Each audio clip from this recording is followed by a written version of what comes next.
வாங்க வணக்கம்.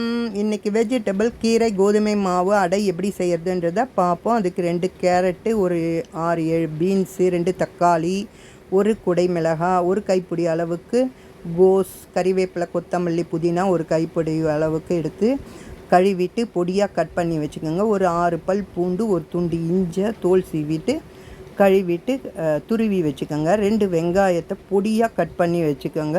இன்றைக்கி நான் எடுத்துருக்கிற கீரை அரைக்கீரை.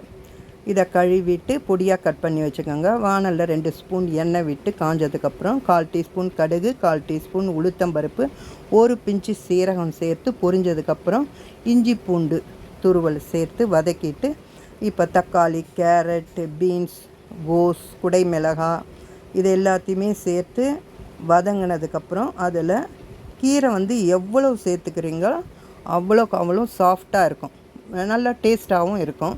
கீரை எந்த கீரை கிடைச்சாலும் நீங்கள் சேர்த்துக்கலாம். முருங்கைக்கீரை, முளைக்கீரை, சிறுகீரை, பருப்புக்கீரை, வெந்தயக்கீரை அவ்வளோ ஒரு வாசனையாகவும் சூப்பர் டேஸ்ட்டாகவும் இருக்கும்.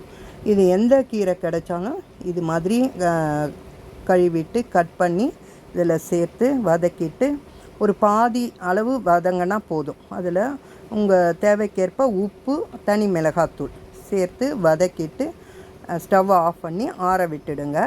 இப்போ நீங்கள் கோதுமை மாவு கம்மியாகவும் வெஜிடபிள் நிறையவும் சேர்த்துக்கோங்க.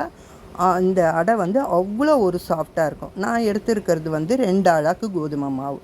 அதில் உப்பு சேர்த்து நல்லா கலந்து விட்டுக்கிட்டு இப்போ வதக்கி வச்சுருக்கிற வெஜிடபிள்ஸுங்களை சேர்த்துக்கோங்க.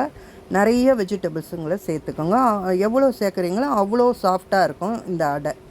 கொதிக்கிற தண்ணியை விட்டு நல்லா கரண்டியாலேயே கலந்துக்கோங்க. ஓரளவுக்கு நீங்கள் தண்ணியை விட்டு கலந்து மூடி வச்சுடுங்க. நல்லா ஆறுனதுக்கப்புறம் நீங்கள் கையில் பிசைஞ்சிக்கோங்க. பிசைஞ்சு எந்த அளவுக்கு நீங்கள் எந்த சைஸ் வேணுமோ அந்த சைஸுக்கு உருண்டை திரட்டி வச்சுக்கோங்க. இப்போ எண்ணெய் கவர்லேயோ இல்லை வாழை இலையிலையோ தட்டி சூடான தோசைக்கல்லில் போட்டு எடுத்திங்கன்னா அவ்வளோ ஒரு சாஃப்டாக இருக்கும். நீங்கள் மெலிசாக தட்டிக்கோங்க. தட்டிக்கிட்டு ஓட்டை போட்டிங்கன்னா நல்லா 2 பக்கமும் எண்ணெய் விடும்போது நல்லா 2 பக்கமும் செவந்து வரும். இப்போ தோசைக்கல்லில் நல்லா மீடியமாக இருக்கணும் தோசைக்கல் சூடு.